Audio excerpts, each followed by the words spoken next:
sur Andy Dis-moi tout, ça fait énormément plaisir de vous retrouver ce mercredi. Comme promis, je vous ai ramené, même pas, j'ai pu convaincre Monsieur Junior Kaku de revenir. Quoi. Il ne voulait pas, il a dit bon Andrea, j'en ai assez de tes shows là et tout, mais bon, juste pour toi, je vais essayer de faire... Ah oui, juste pour toi. Mesdames et messieurs, je suis de retour, c'est Junior Kaku une fois de plus, l'analyste consultant sportif. On va faire beaucoup plus simple, pas comme à la télé. Hein. Tu fais déjà beaucoup, tu fais vraiment pas simple du tout. Donc le sujet, on va aller vite. Le sujet, c'est les métiers qui ne sont pas utilisés ici au Congo. Exactement. Les métiers qui ne sont pas utilisés ici au Congo, on va faire très simple. Eh bien, on va retourner à la base. C'est l'école primaire, l'école secondaire ici en République démocratique du Congo où eh bien, le cursus qui est délivré par les professeurs, eh bien, ça date, je pense, peut-être de 30, je ne sais pas, vous allez m'aider, 30, 35 ans, 40 ans.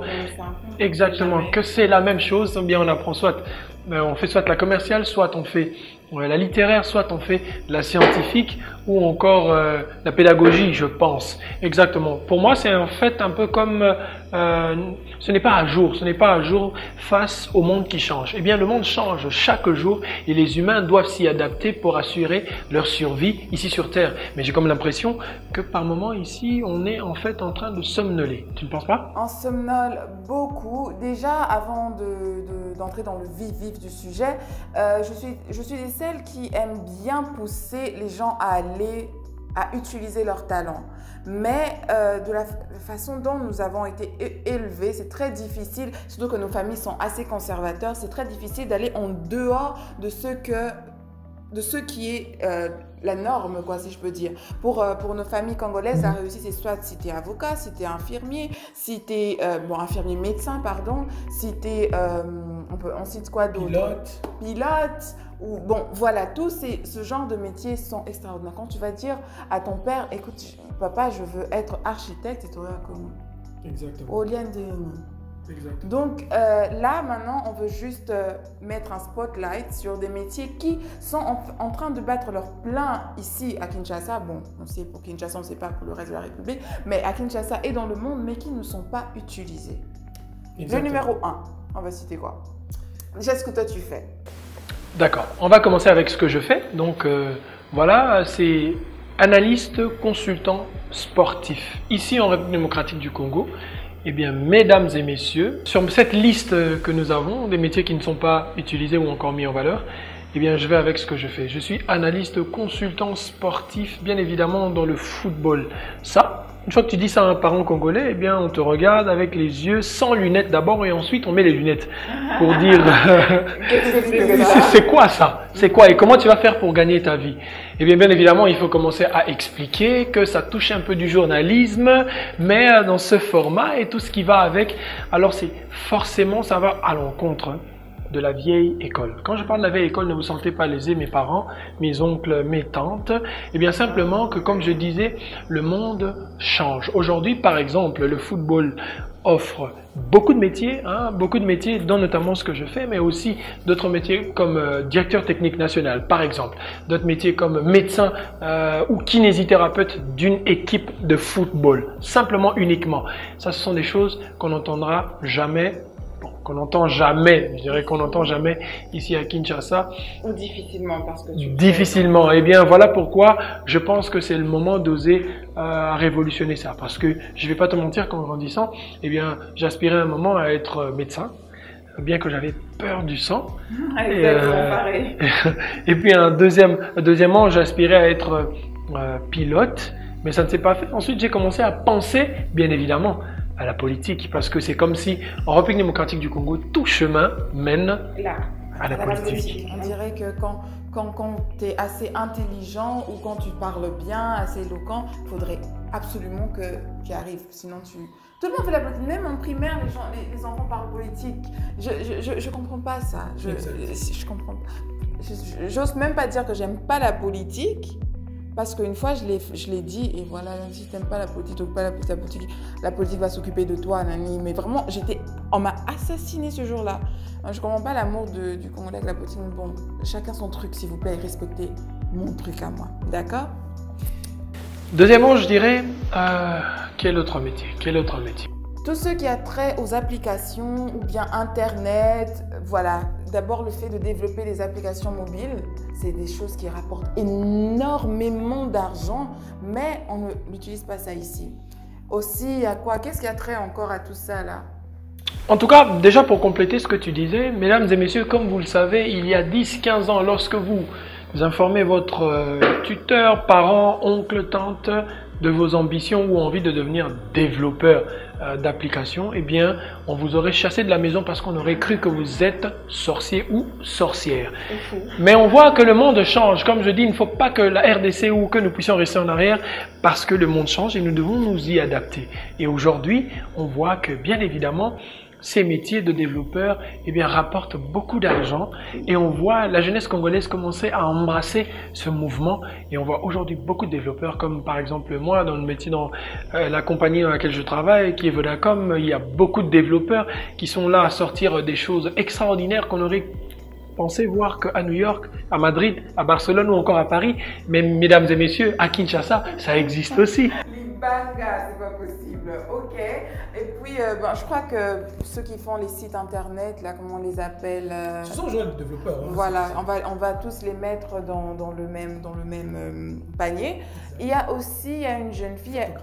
Photographe. Ah, photographe. Exceptionnel. Mesdames et messieurs, exceptionnel. Permets-moi de faire un Libanga ouvert. Exceptionnel parce que j'ai vu débuter ce jeune garçon. Il a commencé, je crois, il a pris conscience du talent qu'il avait vers 2012 ou 2013. Et il a vraiment gagné en termes d'expérience, d'expertise, mais aussi en termes d'aura.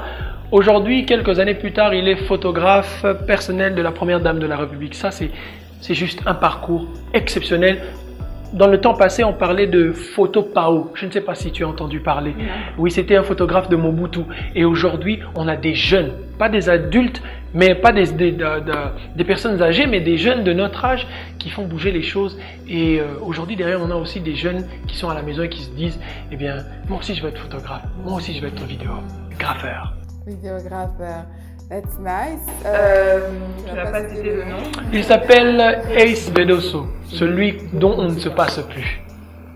Ben voilà, un petit Libanga. Ok, il y a aussi, donc c'était quand je crois que c'était samedi dernier, je sais pas comment je dis, samedi dernier, il y avait un casting que Dorcas Dienda a organisé. C'est la deuxième fois que tu bois cahier, hein? Exactement. Mais c'est vrai que dans les rues de Kinshasa, eh bien, on ne parle que de Dorcas Dienda. Bref, je disais, elle organisait un casting et il y a une des filles avec qui j'ai discuté à la fin qui, bon, en discutant, je lui demande t'étudies quoi? Elle me fait la communication. Je fais d'accord, mais pourquoi tu n'as pas l'air enthousiaste? Parce que c'est pas ce que je voulais. Je fais qu'est-ce que tu voulais? Elle a dit je voulais aller dans l'architecture. Je fais mais pourquoi t'es pas allée? Elle dit parce que ceux qui sont censés payer l'école pour moi ne veulent pas, ils disent que ça ne rapportera rien. Et pourtant, c'est un métier florissant ici au pays. Déjà, si on regarde le décor de Buzz FM, je suis sûre que cette personne, elle a bien été payée. Tout à fait. Toi, tu sais mieux. Exactement, bien sûr, parce que lorsque, par exemple, en parlant de ça, on parle d'architecture. Tu parles d'intérieur, il existe depuis quelques années une nouveauté, une particularité, ça s'appelle Interior Designer en anglais, donc architecture d'intérieur. Mesdames et messieurs, il y a des gens qui auraient pu faire cela il y a 10-15 ans passés, ça aurait été vraiment très compliqué, mais aujourd'hui, sous d'autres cieux, ça a grandi et ça paye. Et en RDC, ça commence à le faire. Ça, c'est quelque chose auquel vous devriez penser aussi. Et bon, je sais pas, il y a un tas d'exemples, hein, on peut en citer 10 000, sinon on en a jusqu'à demain. Je vais descendre, je vais atterrir sur celui-là, c'est influenceuse sur Instagram. Ça c'est intéressant, j'aime bien ça en fait. En fait, d'abord la critique... Andrea Moloto... Non, mais tu vois le problème c'est quand... On m'a donné l'impression que dire qu'une personne est influenceuse... Comment tu définis ça? Mais justement, c'est juste que quand je poste quelque chose, je sais que certaines personnes seront influencées à acheter ou intéressées à acheter. Moi, c'est simplement ça. Ce qui fait de toi? Mais justement, c'est pour ça que... Ah, Junior, j'essaie parce que certaines personnes disent que pourquoi on les appelle influenceuses. Ils influencent en quoi, tu vois? Alors moi, je Les aider. Donc, on vous aide juste à découvrir certains produits et sous d'autres cieux, ça paye énormément. Ronaldo, comment il s'appelle l'autre là? Je pense que Cristiano Ronaldo, Voilà. son post sur Instagram, ça vaut un post, je pense. 900 000? Lui, il touche 1 million, je pense. Je pense qu'il touche 1 million. C'est le mieux. Imaginez. Alors vous, quand on vous demande un petit 50, c'est les gens gagnent leur vie comme ça. Moi, j'ai besoin... Moi, j'ai besoin de commencer à gagner ma vie comme ça aussi. Moi, je ne sais pas si tu as un autre exemple. Justement, en parlant d'influenceurs sur Instagram, hein, Sur les sur les réseaux sociaux, y a-t-il les prérequis? Est-ce que que faut-il prendre en considération, hein, ou en compte pour pouvoir qualifier cette personne d'influenceur ou influenceuse exceptionnelle ou nulle? Est-ce que ça va avec le nombre de followers, engagement par commentaire? Ça va avec le nombre de followers et les engagements, bien sûr, par commentaire. Parce que tu vas avoir 100 000 followers et quand tu postes quelque chose, tu as 200 likes. Ça ne le fait pas. Soit tu triches quelque part. Ou aussi, tu peux avoir 4000 likes, tu as des commentaires auxquels tu ne réponds pas. Donc, il faut juste parler avec ton audience et voilà, répondre à leurs questions. Ça ne sert à rien que tu postes un produit, on te demande où l'avoir et tu ne sais pas répondre. Là, tu ne fais pas ton travail. Et le truc d'influenceur, c'est qu'il y a des comptes. J'ai travaillé avec des compagnies qui te donnent des contrats, bien sûr, et une très bonne rémunération. Et qui, voilà, c'est un marketing, c'est un digital marketing que les gens ici ne veulent pas utiliser ou veulent l'avoir gratuitement. Il n'y a rien de gratuit parce que si je te ramène 2 clients qui t'achètent par exemple pour 150 $, moi je gagne quoi en retour? Voilà un peu. Moi, donne-moi les choses gratuites. Exactement, tu as parlé d'un terme très intéressant, elle a parlé de digital marketing. C'est la révolution, tout le monde ne passe, tout ne jure et ne dort, se réveille que sur les réseaux sociaux. Et alors le digital marketing est vaste, il grandit chaque jour. En RDC, eh bien merci, Dieu merci, on a emboîté le pas du digital en quittant le traditionnel. Puisqu'avant, lorsqu'on parlait marketing, il fallait faire un spot publicitaire à la télé, il fallait faire un spot publicitaire à la radio, faire des campagnes de caravane simplement pour aller toucher sa cible. Mais aujourd'hui, par exemple, le taux de pénétration augmente en RDC et je pense qu'on a atteint les 18%. Donc ça montre que eh bien, le Congolais change. Le Congolais change et il faut changer avec. Le monde change, le Congolais change. Et aujourd'hui, le digital marketing, eh bien, pour ceux pour les parents qui ont difficile à comprendre, les akaka, ou teka, ou bien ou salagnon sur Internet. En gros, c'est ça. Merci beaucoup, Junior. Je crois qu'on va atterrir là. Voilà, j'aimerais juste vous dire qu'on a tous des talents et allez pour ceux qui fait battre votre cœur. Je ne sais pas combien de fois je vais le dire. Si vous êtes passionné de quelque chose, ne regardez pas autour de vous. Faites-le. Faites-le comprendre.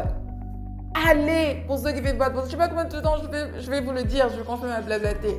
Quoi qu'il en soit, voilà, je te dis encore merci. Junior est tellement... Je suis grand, mais Junior est grand, mon corps. Je ne sais pas, il n'y en a pas beaucoup qui sont aussi grands que lui dans la ville de Kinshasa. C'était un réel plaisir. Pour vous qui aspirez à devenir sportif, joueur de football, n'hésitez pas.